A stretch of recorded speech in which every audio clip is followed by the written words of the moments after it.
Good morning, one and all. It's my pleasure to have you all here, and we discuss different entities of uveitis, be it anterior to posterior. We would appreciate more and more questions.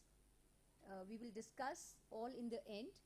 Keep the questions ready to all the speakers. Hope we answer them all. So we'll be talking about uveitis. It's a stepwise approach to the diagnosis and treatment. As we see these patients, we all know that we get confused knowing what should we do next. The course outlines here, I'll be talking about anterior uveitis. The question being, does every patient need investigations? Intermediate uveitis, my friend from Narayan Netralaya, Dr. Padma, she'll be talking about intermediate uveitis. Dr. Mudit from LV Prasad, Hyderabad, he'll be talking about posterior uveitis and pan-uveitis and masquerade syndrome. Dr. Reema from PGI Chandigarh will be dealing with the question how long to treat these patients if it's a pan-uveitis. And my teacher, Dr. Biswas, will conclude this course with systemic diseases. It's a window to ocular inflammation. I welcome you all. So anterior uveitis, does every patient need investigations? Anterior uveitis, as we all know, is 30 to 60% of uveitis in most of our clinics, involving iris and ciliary body. The inflammatory cells we all see in the anterior chamber or in the retrolental space in the anterior vitreous. And we all know that we classify these patients, whether it's an acute uveitis or it's a chronic uveitis, it's unilateral or bilateral, or it switches between the two eyes. Is it infection or non-infection? Or it's just the eye, or it has any other investigations we need to do for the systemic diseases. So as we all know, we've been reading in our post-graduation that we have to have a good history of the treatment and a sound examination, and then investigate. So let's discuss the first case. This was a 47-year-old patient with gradual decrease in vision. She just has complaints that she cannot see clearly. She has floaters, but no pain, no redness, actually no red eye. And she doesn't give any history for systemic diseases. Doesn't take any treatment for the last 6 months. Vision in the right eye was 636, N36. So this was on clinical examination. What we see here, it looks like a quiet eye, isn't it? There are no synechiae, but she has cells and flare in the anterior chamber and few anterior vitreous cells.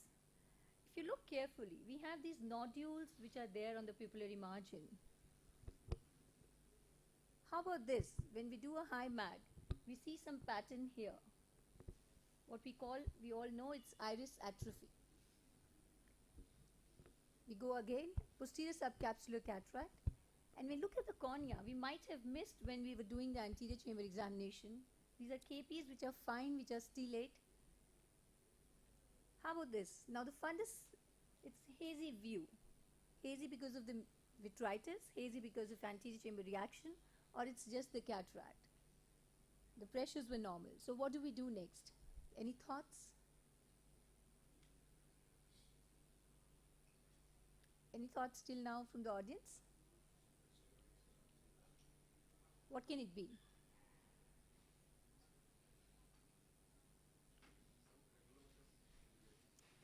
So I just did an OCT just to make sure that was it inflammatory. But I don't see any macular edema. So the question is, what next? So it was just a patient with a Fuchs uveitis, which is uveitis in a white eye, we all know. It's the most commonly misdiagnosed, over-investigated entity, usually unilateral, slow course, chronic. Patient doesn't have any pain, redness, but these are the systemic findings, what we just, ocular findings. No cystoid macular edema. That's most important here, that even if we see the vitreous debris, we never see macular edema in these eyes. Management, yes, we don't need any lab investigations. We may treat them topical steroids sometimes, but then cataract surgery is the goal where we need to do. Here's another case. So this was a patient, 25-year-old patient with pain, redness, and decreased vision in his right eye. What we see, it's a red hot eye. And what we see here, we see the mutton fat catic precipitates.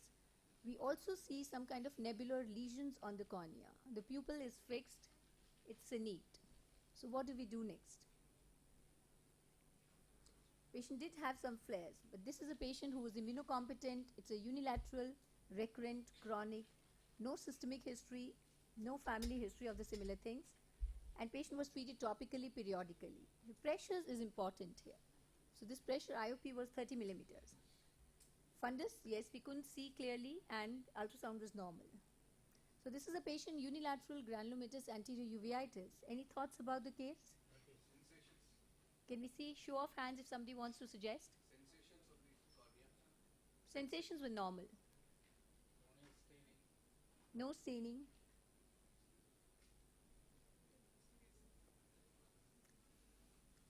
So what would you like to do?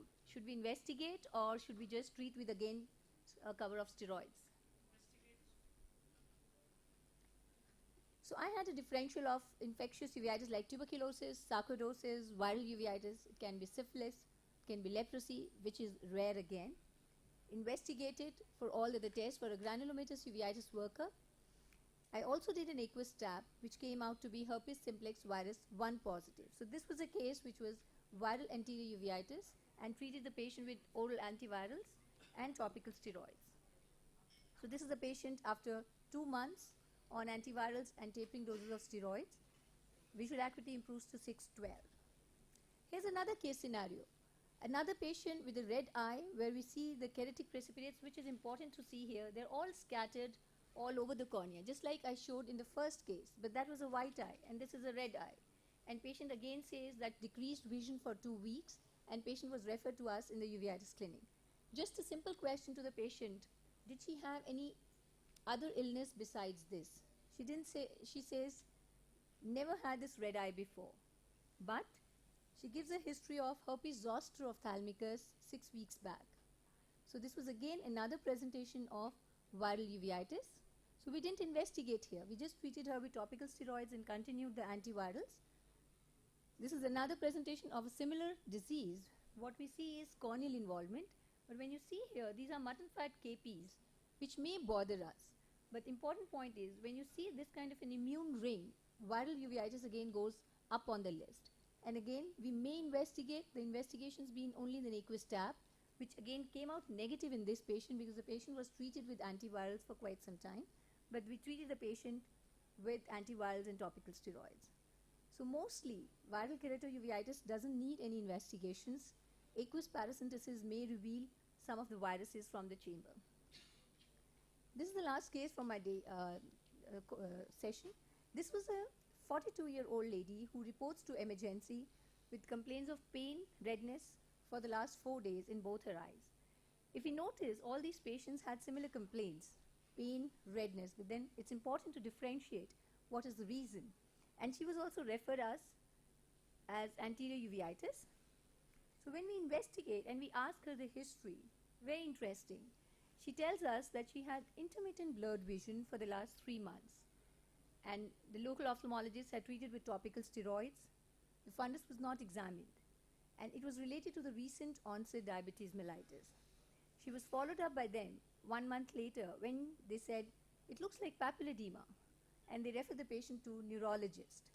No mention of any inflammation in the eye.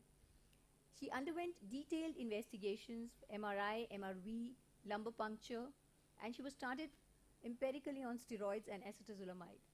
No relief. She goes again to the neurologist, and then she complains of migraine. And then she was started on tablet topiramate, thinking this kind of a red eye was because of topiramate. Patient was referred to us as anterior uveitis. So this was a fundus picture, what she had when she presented to the neurologist. But when we saw, she says that probably blurred vision was better, but now she complains more of red eye and pain and redness. Visual acuity was 6.6, intraocular pressure was normal. So when we look carefully, look at this, what we had. She had big nodules on the iris. She had posterior synechiae. She had cells and flare in both the chambers. This was the right eye. This was the left eye. Again, iris was studded with nodules. And again, she had synechiae. And so my question was, what was it? It was just anterior uveitis or it was a pan-uveitis? This was the OCT picture. The macula was normal, but we could see the cystic spaces around the disc. And this was a fundus. An FA had only a disc leak with no vasculitis, no choroiditis, no macular edema. So this needs a lot of investigations for the workup, and we did a sarcoid and TB work. Everything was negative except that ACE was high. HRCT showed enlarged mediastinal lymph nodes, and MANTO was negative. So this was a case where we diagnosed as sarcoidosis, which presented in this bizarre fashion.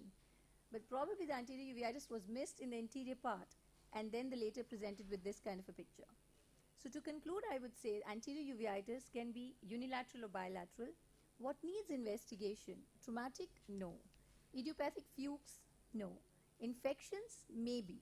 And non-infections like what we know is HLA-B27 GIA? Yes, we need to investigate for a complete systemic workup. But what if it's bilateral anterior uveitis? Most commonly, we should rule out the infections like tuberculosis, syphilis, leprosy. And non-infectious, what we know is sarcoid, VKH, Behçet's, which can present in different forms, and it can just be an anterior uveitis, but it's very important to note the fundus findings in all these patients. Idiopathic, very rarely. Thank you so much for your patience.